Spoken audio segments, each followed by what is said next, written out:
The Dogon tribe, what did they say? That the Nommo came from another star named Sirius B and brought them advanced knowledge of the universe. They came from space to this planet and sat with these people and taught them about star systems, planetary alignments. They taught them about every single planet in our solar system, the shape, the size, the color, the orbital periods, the equatorial periods, everything going on within our solar system and beyond. They had this advanced knowledge and still have it till this very day.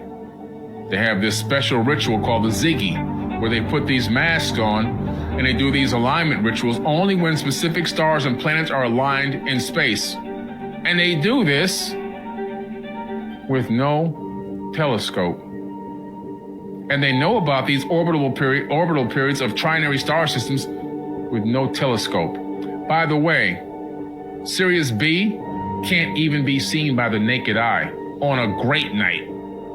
Because it's a failed star, it ran out of fuel, it became a white dwarf. Just like our sun is going to become a white dwarf, which is the point I was trying to make. Our sun's going to expand and it's going to shrink to a white dwarf. They even knew how much mass was in the white dwarf. You see, just because the sun shrinks down, it doesn't lose its mass. What happens is the mass is compressed and condensed so that one spoonful, if you were able to take a spoon and take a spoonful of the mass of a white dwarf, every human being on the planet together couldn't lift it. The Dogon tribe know this.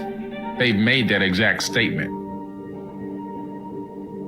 So they understand astrophysics on a level that we had to discover much, much, much later than them. But they knew this 7,000 years ago. That actually is well documented.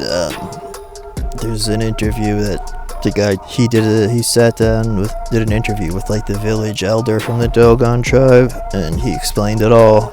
It's very interesting. I'll have to find it.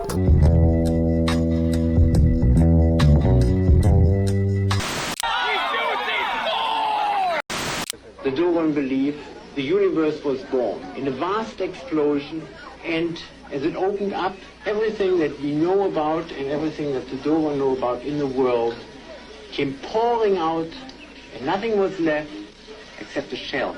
This empty shell became the star that they call the Pontolo, and that we call Sirius B. In 1950, astronomers confirmed the existence of the Dogon star.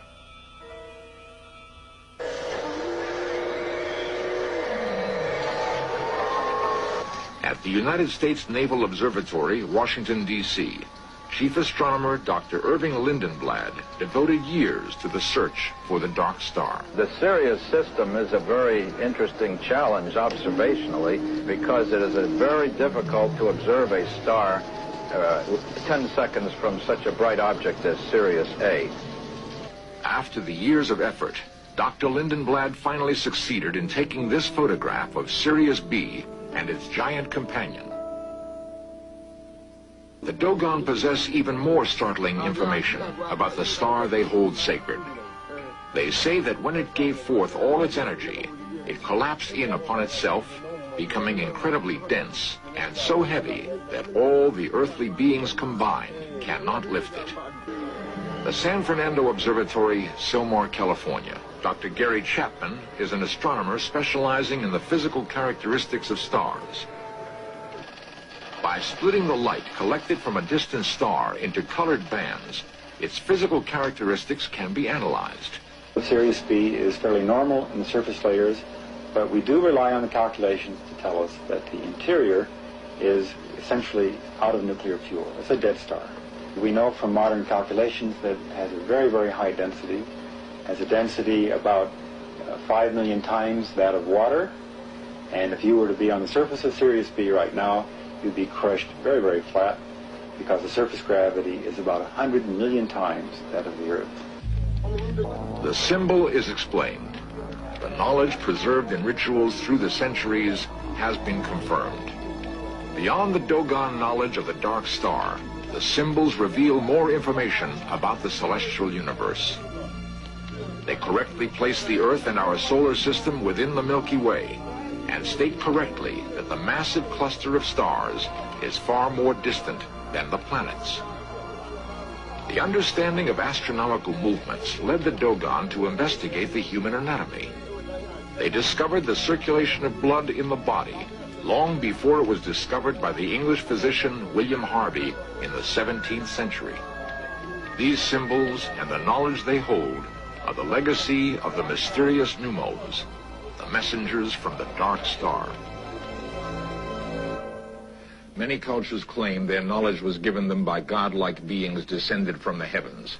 But the Dogons insist their gods descended from one star in particular, which they're able to identify and describe in detail.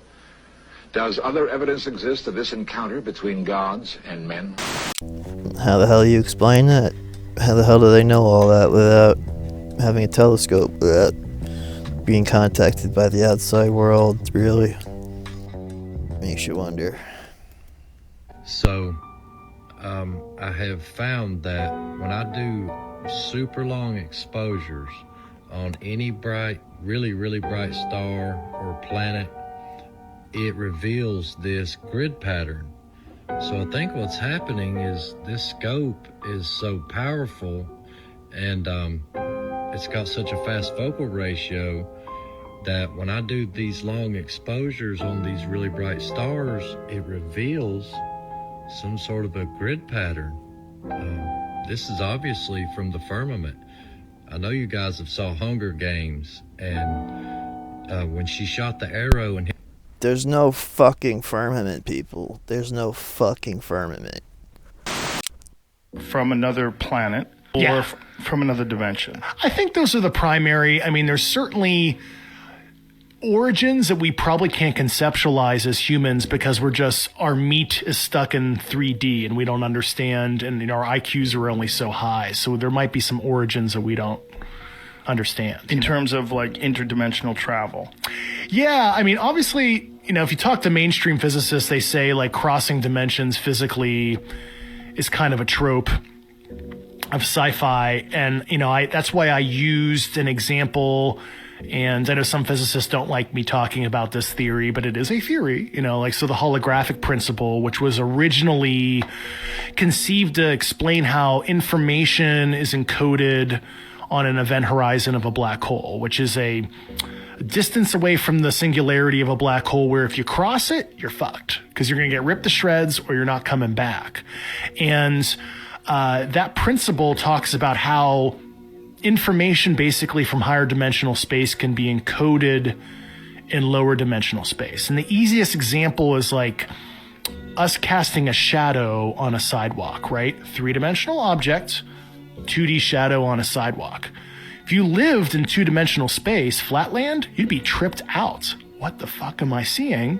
But they just don't know that it's really just a person in higher dimensional space. So is some of the, obviously we have physical material that's in 3-dimensional space that we've recovered, but at least maybe some of the phenomenon is really operating in higher spatial dimensions, but is either being projected or quasi-projected into our 3D plus time space, which is really trippy to think about, but we literally do it on a day-to-day basis, like casting shadows. I'm just glad we got actual Joe Rogan and not AI Joe Rogan. As far as what David Grush is saying, it's hard to follow as far as the science, but I believe he's quite credible whistleblower, and the guy's not full of shit in any way, shape, or form.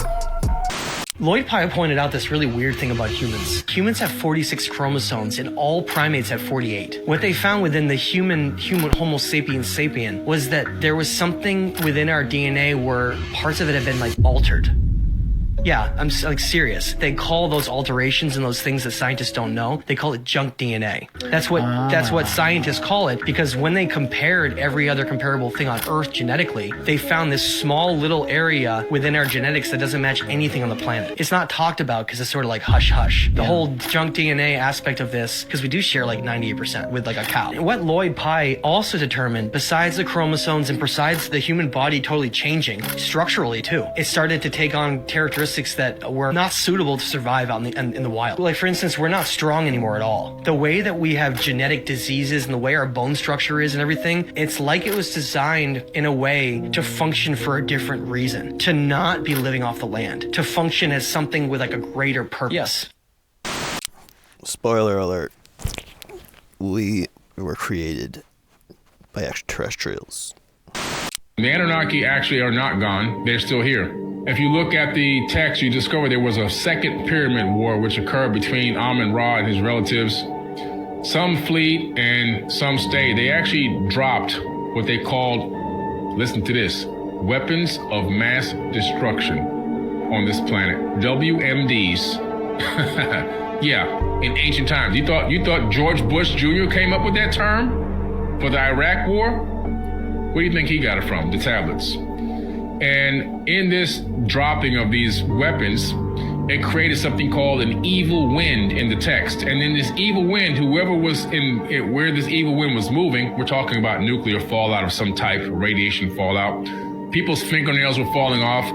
Their hair was falling out. Their nose and eyes were bleeding. This is all symbols. Their skin was boiling. This is all signs of radiation sickness. And when you look at the region that it was talked about being dropped in, you find the Mohenjo-Daro and the Indus Valley. You find the Giza Plateau and many other areas around the region where sand and buildings were vitrified and turned into glass. Matter of fact, in the Indus Valley, bodies are still laying in the street. Google Indus Valley, Mohenjo-Daro. You'll see bodies laying in the street, holding hands, just the skeletons that have never, ever, ever been eaten by any wild animals because they're radiated.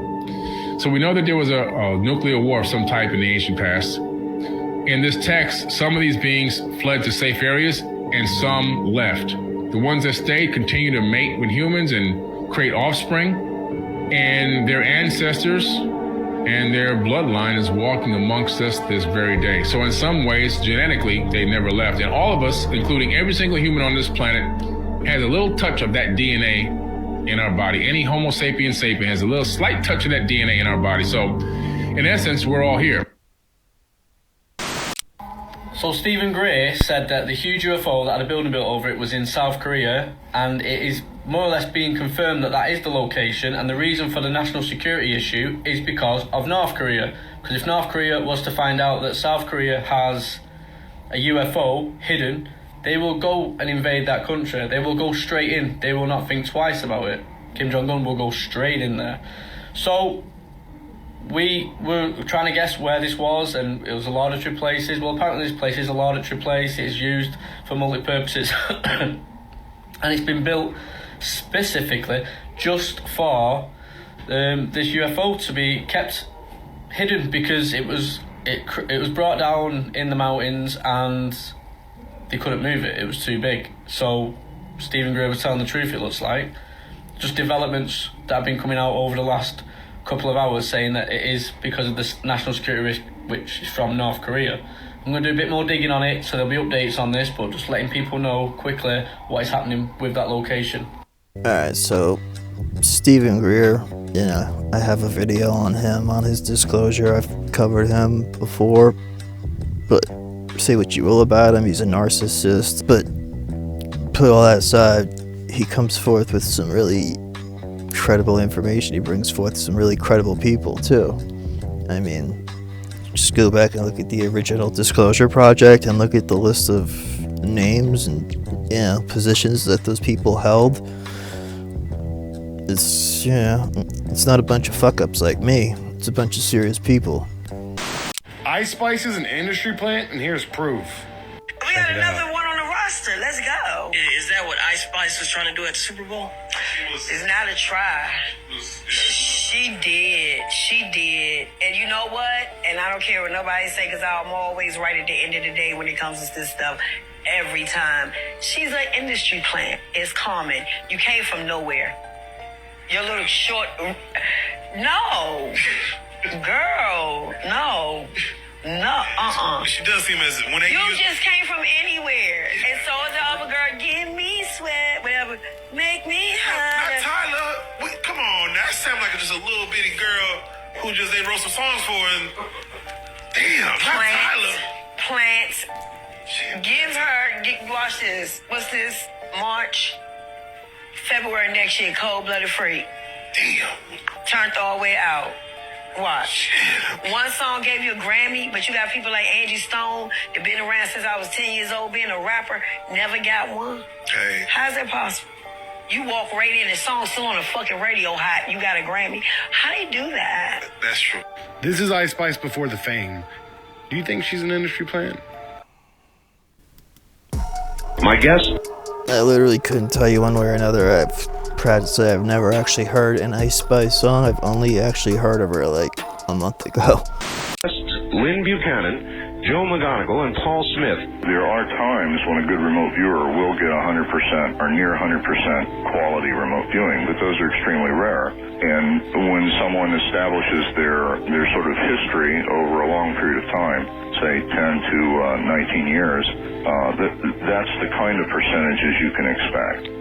Our government financed Stargate over 20 years with $20 million, at the end of which they more or less declared it to be a failure and stopped the program.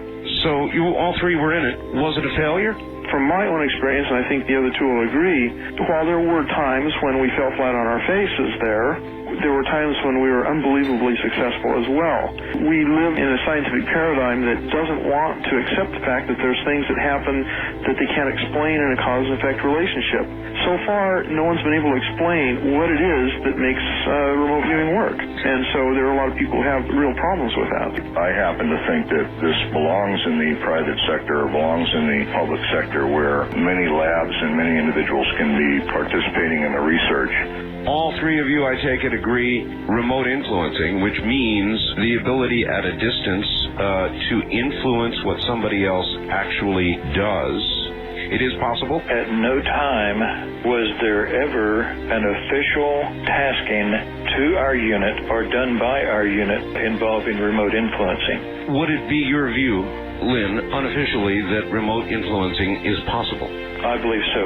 I have collected the data and tried the experiments and have come to the conclusion that it's extremely possible. Well, if you were a politician funding something, would you want to get caught funding remote influencing? Not me. I don't think any politician does. Many of the training sites we had at the old unit involved retrocognition, if you will, viewing events in the past. And it worked very well. It worked as well as real time. One obvious target in the past of immense interest to people worldwide is whether there was really a man who walked the earth who was the Son of God called Christ. The monitor took the sealed envelope and said the target is a person. I started the session, and my first comment was, whatever you think this guy did, he didn't do it. As the session went on, I just got this glow from being in contact with this person. At the end of the session, the monitor opened up the envelope, and there was one word in the middle of the page, and it said Jesus. I didn't establish in that session whether or not Jesus was the Son of God. I feel honored to have met the most holy person I've ever met in my entire life. That one session, I think, was a turning point for certain parts of my life. I have had the experience of doing some information in that regard, and likewise, I have also had the experience with the other great prophets as well. People quite often ask me if, in doing the remote viewing, I have become disenchanted with religion, and my answer is always no.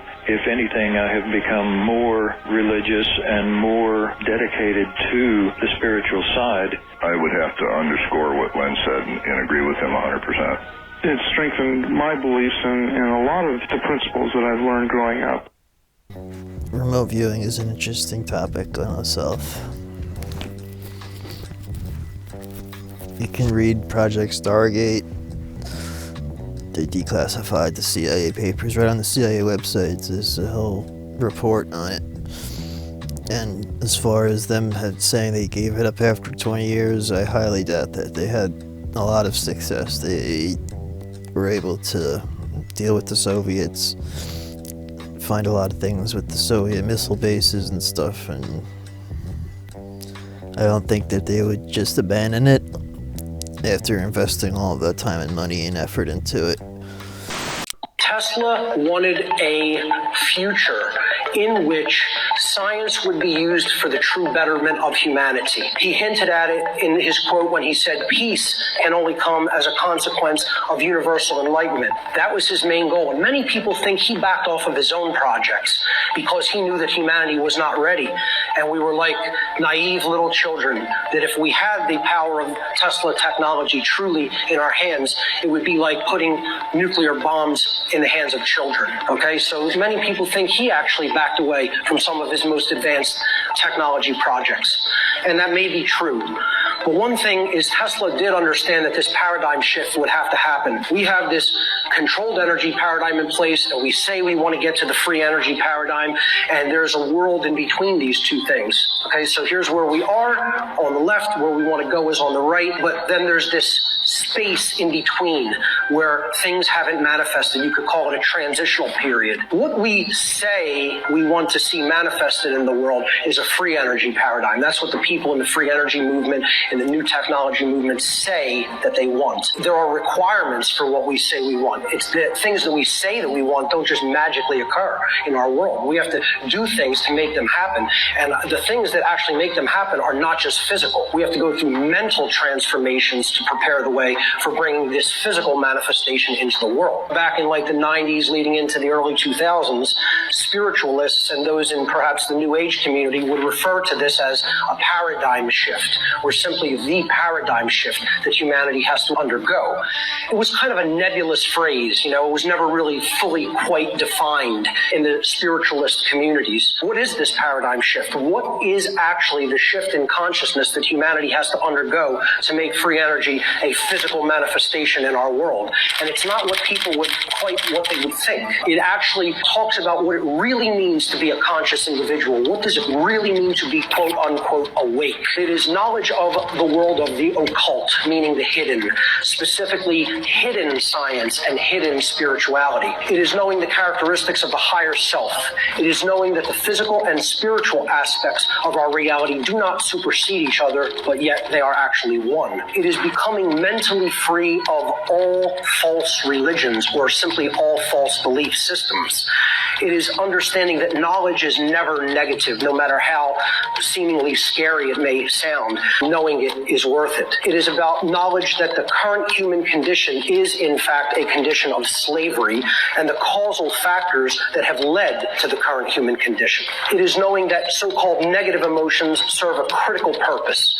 It is knowing that enlightenment is not about pursuing bliss while surrounded by suffering in our world. It is knowing what true forgiveness really means. It is knowing the difference between what cannot be changed and what should be changed. Here's the paradigm shift aspects that are absolutely the most critical to the emergence of free energy in our world. Knowledge of the occult, meaning we have to understand the hidden science that has been held back from our understanding, and we have to understand the hidden spirituality and the laws of the actual spiritual reality that we live in. Why hasn't this paradigm shift happened? Okay? And this is the hard part to hear. Most people still believe the mainstream media and its pundits are actually telling them anything that resembles truth. Unfortunately, this is true for most people in the world still today. Most people still believe that the purpose of the so-called education system is to edify and enlighten people through genuine knowledge. And most people, unfortunately, still believe that the institutions of religion, banking, medicine, law enforcement, military, and just about every other societal institution exist to do what they claim they exist to do. And I would guarantee you, ladies and gentlemen, that they exist to do quite the opposite of what their intended stated purpose is. This is why the paradigm shift has not occurred. This is why we're still stuck in the controlled energy paradigm, and we're not leaving it until we get rid of these false belief systems. Until these false beliefs are purged from human consciousness, don't expect free energy to manifest. It will not. It can not. manifest until we change our own belief systems and stop believing in things that are based in violence and coercion and deception and ignorance. Most people in the free energy movement still do not understand the free part. You know, most of them think this is about it being free as in gratis, as in not having to pay for it. They don't understand that a free energy system has to be based in a world that is based in true human freedom, which too few people truly value or even understand the meaning of. And that's the world. That's the current condition of our world that is locked down practically, and it's getting worse. The reason that it's getting worse and the reason that we're in that condition is because we believe in this erroneous notion of authority that is based in violence and coercion. And if you don't think that's what government is, I would suggest that you're an extremely naive individual and you haven't really looked at the dynamics involved. See, in the past, in the old world order, you had this concept of authority being vested in one individual that ruled over everybody else. And as you went down that chain of command, or chain of obedience, as I like to call it, you had more people who were more ignorant. And at the top, you had total power and total knowledge. And in the past, they called this kingship. That's what it was referred to as. It was completely immoral then, just as it is now, or would be in the future.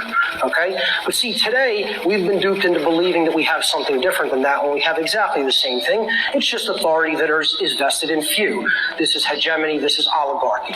This is what government is. Government is simply the same thing, except you have diffused the power from one individual into a handful of individuals that comprise a ruling class. The vast majority of the very people who say they want to see the manifestation of free energy are actually those who are blocking the manifestation of free energy by the very way that they continue to think. Thoughts become our reality, ladies and gentlemen.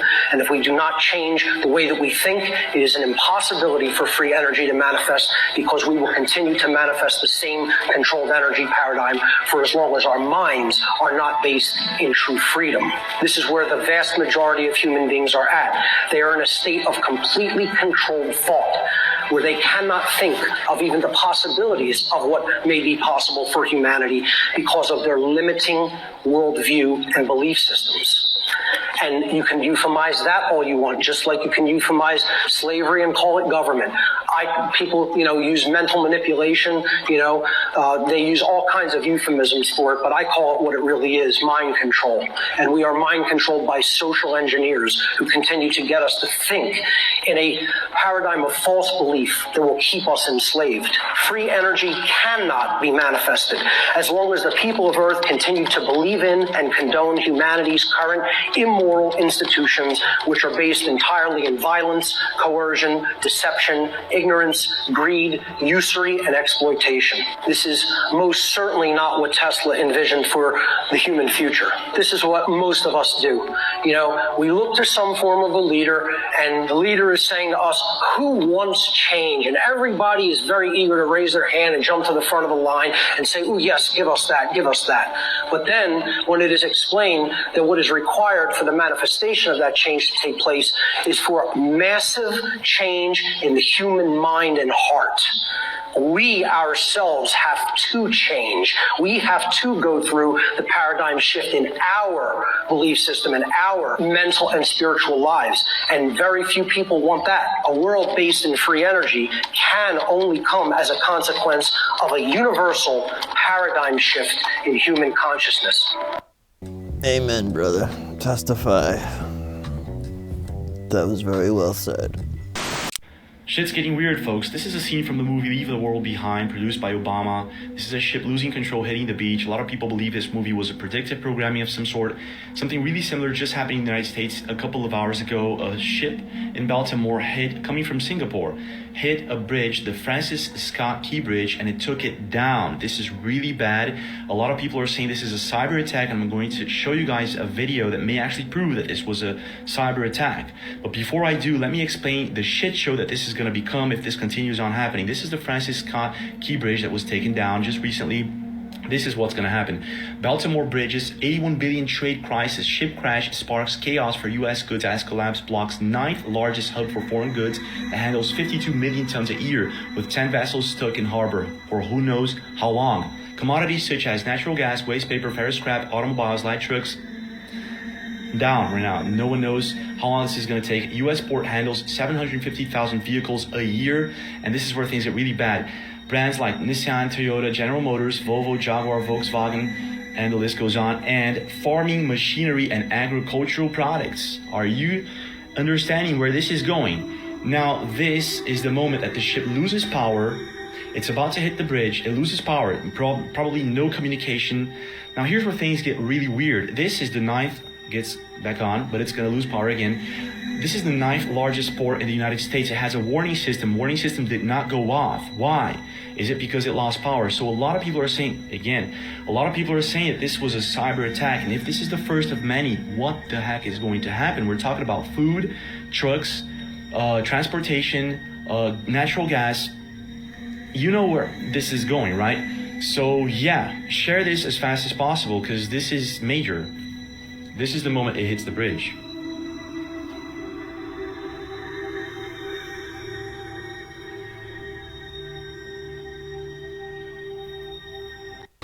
That's not even the weirdest part, because this is TSB recovered the black box, and apparently it's missing some critical footage. It's missing something malfunctioned with the black box, the thing that's supposed to record data when all else fails. You know, it's the one thing that's supposed to stay on no matter what, to record what happens. And the NTSB is saying that, oh yeah, our black box crapped out magically when we lost power. So, and you know, the liberal media side is saying, you know, the conspiracy theories are running rampant online about cyber attack and terrorist attack, and there's no proof of this. But I don't know, it's just getting a little weirder and weirder by the day as more reports come forward.